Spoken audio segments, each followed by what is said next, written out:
Hey guys. So King Saul finally died, and David has been waiting this whole time. He was anointed king many long time ago, but he's been waiting this whole time. And Judah actually made him king. That's one part of the children of Israel. That's one part of the tribes.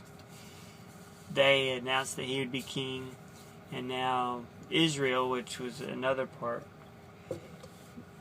says that they want him to be king.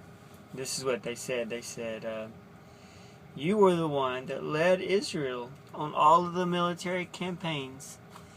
They're like, you've been taking care of us all this time anyways. Saul was just a grouch, and you're the one that has been fighting all of our battles for you. We want for you the one that fought the battles for us, so we want you to be the man.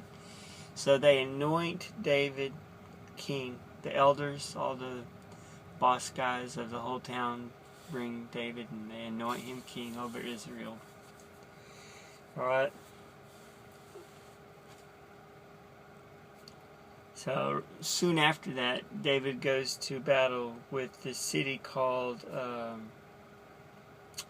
Jerusalem. You ever heard of that town? I wonder. So they had the Jebusites were inside of Jerusalem right now. They were wicked, idol-worshipping people. So I want you to predict, is David going to win this battle? Unto you is born a child in the city of David, Jerusalem. Something like that. I don't know, but I know Jerusalem's mentioned several times in Jesus' birth, right? So, I wonder if this town is going to be part of Israel. So David goes up, and the Jebusites do this thing.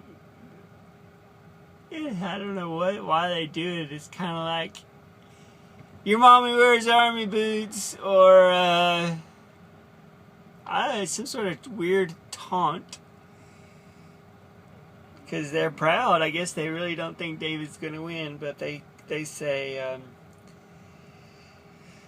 oh, David's coming, we'll just leave all the blind guys and everybody that's in a wheelchair in the front to defend the city, and we'll just give all the soldiers the day off because it's just David from Israel. Because that's what they said, is they said,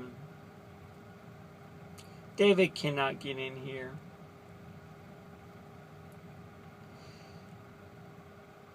You will not get in here. Even the blind and the lame can ward you off. But David did get in there.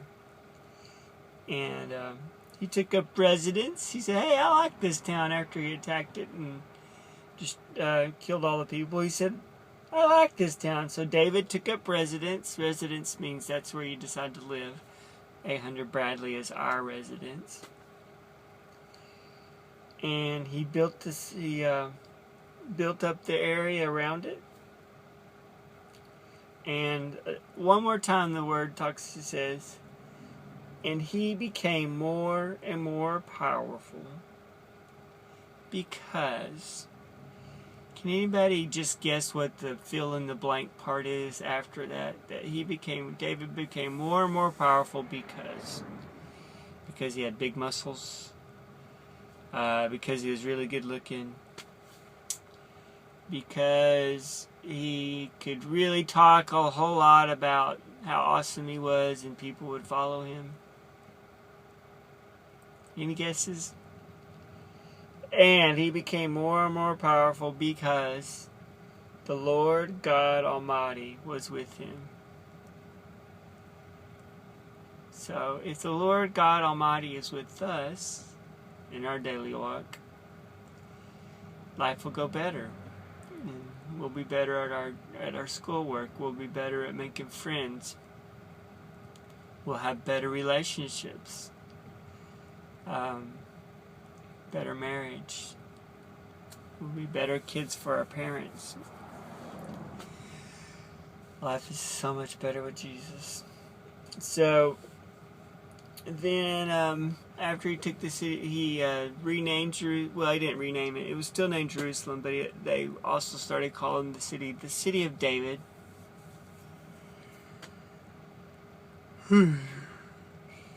So David had big cedar logs shipped down to him, and masonite people, masons. A mason is somebody that works with rocks and bricks. And they came and they built David's palace. And then David took more wives. And then he had 11 kids. The only one that, well, he had 11 kids. The most famous one, Solomon. Then the Philistines came to do another battle with them, and they spread out in the valley. And can you guess what David did when the Philistines came? He immediately just went and did what he wanted to, what he thought would be best. Or, what do you think he did? David, as always, he inquired of the Lord, "Shall I go and attack the Philistines? Will you hand them over to me?" And the Lord said, "Go.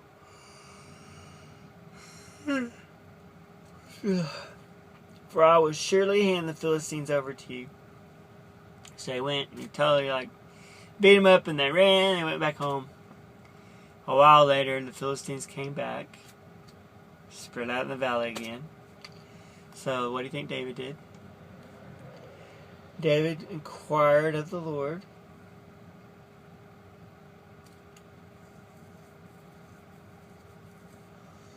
And he answered, and he said, "Do not go straight up, but go behind them into this forest area and wait.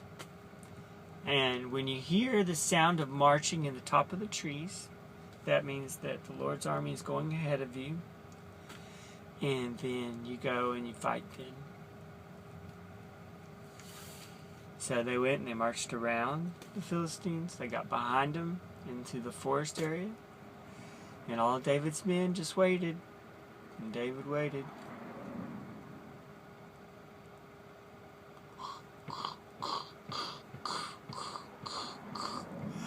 There's the Lord's army. They're going ahead of us. And they fought the battle and they won the battle. So, let's ask a couple questions.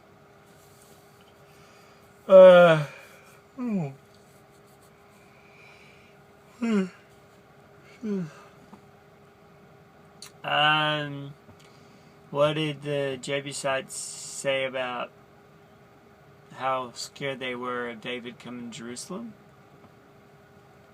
Who they say could protect the city? Did David win the battle in Jerusalem? What did he rename the city? What was the second name he gave the city? What did David build for himself in that city? He took a blank in the city and he built this for himself. Then he had more wives, and then he had how many kids? Then the Philistines came and David blanked of the Lord. The first time God said. The second time when they came, God said something different. What did he say the second time? What was the battle plan?